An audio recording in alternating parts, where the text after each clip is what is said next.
Well, good morning. I'm Jeremy Dyson. Welcome to Trophy Rides, where we hear the stories behind the ride. Today I'm at the Spring Gun Show, Car Show, and Auto Swap Meet in Jasper, Arkansas. Now, when you talk about classic cars, there are generally two cars that come to mind, the 57 Chevrolet and the Chevy Corvette. Follow me and let's go hear the stories behind these two beautiful cars right here behind me. It's a complete ground up restoration. Got an Art Myers frame under it. Everything is custom except for the skin. That's all original.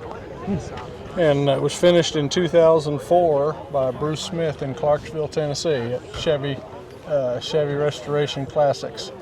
And it won in 2004. It won the Nationals. Wow.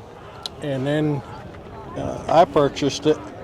Had a couple owners in between, and I purchased it in, I think about 2018, maybe somewhere around there. And it won in. I've got the magazine and the papers. It won up at the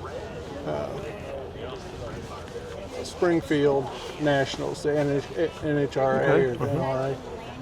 It won their top 10 pros pick, and it hadn't had anything done to it other than the interior's changed. Cream leather interior. Boy, this is pretty. See the air conditioner? Yep, it's got air. I bet you this thing turns lots of heads, doesn't it? It does. It really does.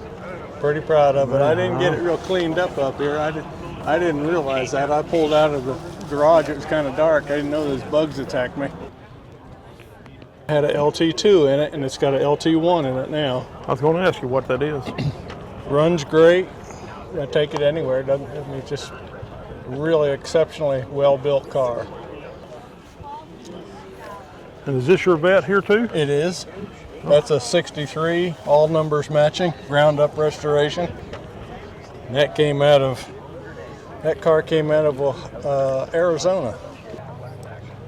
Yeah, this is my dad's favorite car. I traded a brand new C8 for this car. It's got the Untold engine in it, 4-speed. Well, it's a slick ride. If you have a classic car or unique ride you'd like to see featured here, let me know. Thanks so much for watching, and tell your friends.